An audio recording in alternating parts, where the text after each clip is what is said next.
एक समय की बात है। एक बाग में एक पेड़ के ऊपर एक कौवा बैठा था जो बहुत ज़्यादा परेशान था और रो रहा था और ज़ोर ज़ोर से चिल्ला रहा था। तभी उस पेड़ के नीचे गौतम बुद्ध बैठे थे। उसने कौवे को देखा कि वह रो रहा है, ज़ोर ज़ोर से चिल्ला रहा है। इतने में कौवे का एक आंसू बुद्ध के मुंह के ऊपर आकर गिरा। तब बुद्ध ने कौवे से पूछा कि तुम्हें क्या परेशानी है, तुम रो क्यों रहे हो। बुद्ध की बात सुनकर कौवा और जोर से रोने लगा और फिर बार बार पूछने पर कौवे ने बताया कि मैं अपने जीवन से बहुत ज़्यादा परेशान हूँ। मुझे कोई भी पसंद नहीं करता, ना कोई मुझे खाने को देता है।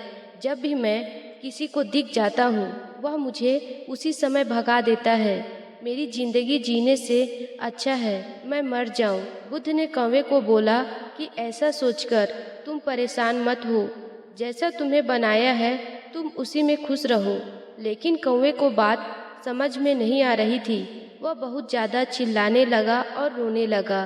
फिर बुद्ध ने बोला कि चलो रुको, मैं तुम्हें उपाय देता हूँ।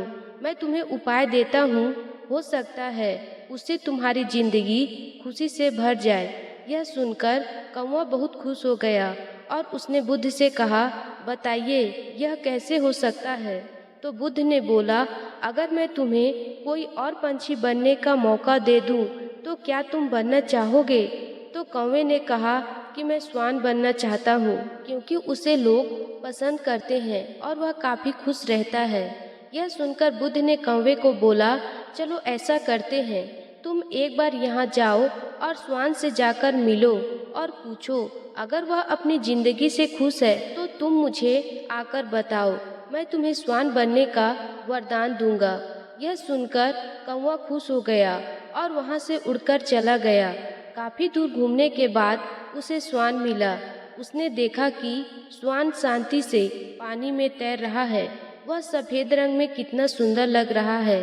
तो उसने श्वान से कहा, तुम इस जगत का सबसे अच्छा पंछी हो, तुम इतने शांति, तुम कितने सुंदर भी हो। तो श्वान ने कहा कि नहीं, मैं अपनी जिंदगी से खुश नहीं हूँ। देखने में बिल्कुल सफ़ेद रंग का हूँ जो मेरी जिंदगी को बेरंग करता है। मुझसे ज़्यादा खुश तो तोता है, वह कितना रंगीन और सुंदर है। श्वान की यह बात सुनकर कौवा बहुत हैरान हुआ और वहाँ से उड़कर गया। उड़ते उड़ते कौवा तोता के पास जा पहुँचा। तोते के पास जाकर कौवे ने तोते से कहा कि तुम कितने ज़्यादा रंगीन हो, तुम कितने ज़्यादा सुंदर हो, अपनी ज़िंदगी से बहुत खुश होंगे। कौवे की यह बात सुनकर तोते ने कहा कि मैं अपनी ज़िंदगी से बिल्कुल भी खुश नहीं हूँ, आज़ाद से घूम नहीं सकता हूँ। अक्सर ही लोग मुझे कैद करके रखते हैं और मुझे इस बात का डर रहता है कि कभी कोई आए और मुझे पकड़कर फिर से मुझे पिंजरे में कैद कर कर रख देगा।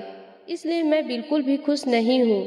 मुझसे ज़्यादा अच्छा तो मोर है, कितना ज़्यादा रंगीन है, लोग भी उसे बहुत ज़्यादा पसंद करते हैं। अक्सर ही लोग उसे देखने के लिए दूर दूर से आते हैं और उसे देखने के लिए कितना इंतजार भी करते हैं। कौवे ने सोचा कि तोता तो बिल्कुल सही कह रहा है। तोते की बात सुनकर कौवा वहाँ से उड़कर चला गया और काफ़ी देर तक मोर को ढूंढने के लिए इधर उधर उड़ता रहा। फिर काफ़ी देर घूमने के बाद उसे एक मोर मिला। उसने देखा कि मोर कितना ज़्यादा सुंदर और रंग से भरपूर है, वह कितनी आज़ादी से घूम रहा है। फिर कौवा उड़कर मोर के पास गया और बोला कि तुम इस सृष्टि के सबसे सुंदर पक्षी हो, तुम कितने ज़्यादा रंगीन हो, लोग तुम्हें देखने के लिए कितनी दूर दूर से आते हैं और तुम्हें देखने के लिए कितना इंतजार भी करते हैं। तुम तो काफ़ी ज़्यादा खुश भी दिखते हो।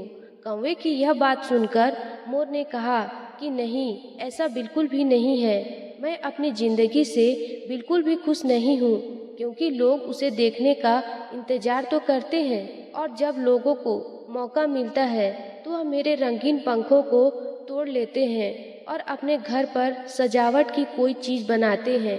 लेकिन जब वह मेरे पंख तोड़ते हैं तो मुझे बहुत दर्द होता है। लोग मुझे अक्सर ही जोर में कैद कर कर रखते हैं, जिसकी वजह से मैं कहीं भी आ जा नहीं सकता। इसलिए मैं अपनी ज़िंदगी से खुश नहीं हूँ। मोर की यह बात सुनकर कौवा हैरान और परेशान हो गया। उसने मोर से पूछा, तो फिर तुम्हारे मुताबिक सृष्टि में सबसे खुश पंछी कौन सा है? तो मोर ने जवाब दिया कि मैं जोर में रहता हूँ, और जितना मैंने यहाँ पर समझा है उसके मुताबिक कौवा इस सृष्टि का सबसे अच्छा पंछी है, क्योंकि ना तो उसे कोई जोर में कैद करेगा और ना ही उसे कोई पिंजरे में कैद करके रखता है। वह अपनी मर्जी से कहीं भी आज़ादी से घूम सकता है। अगर मुझे मौका मिलता है तो मैं अगले जन्म में कौवा बनना पसंद करूँगा। मोर की यह बात सुनकर कौवा हैरान हो गया और वह मन ही मन खुश हो रहा था। फिर वह वहाँ से उड़कर वापस बुद्ध के पास चला आया। इस समय कौवा अपनी जिंदगी से पहली बार खुश लग रहा था। जब कौवा बुद्ध के पास गया तो बुद्ध ने कौवे से पूछा, तो बताओ तुम क्या बनना चाहोगे? तो जवाब में कौवे ने कहा कि मैं ऐसे ही रहना चाहता हूँ। मैं अपनी आज़ादी से कहीं भी आ जा सकता हूँ। मैं अपनी ज़िंदगी से बहुत खुश हूँ। कौवे की बात सुनकर बुद्ध मुस्कुराने लगे और उसे खुश रहने का वर दिया। दोस्तों, इस कहानी से हमें यह शिक्षा मिलती है कि हमें कभी भी अपनी मुसीबत से परेशान होने की बजाय उनका हल ढूंढना चाहिए, और कभी भी खुद की किसी और के साथ तुलना करके परेशान नहीं होना चाहिए, क्योंकि हमें जो प्रकृति ने दिया है सोच समझकर दिया है, हमें उसी में खुश रहना चाहिए। प्यारे दोस्तों, आशा करती हूँ यह जानकारी और यह कहानी अच्छी लगी होगी। अगर आपको कहानी पसंद आई होगी तो वीडियो को लाइक और चैनल को सब्सक्राइब जरूर कर दीजिएगा।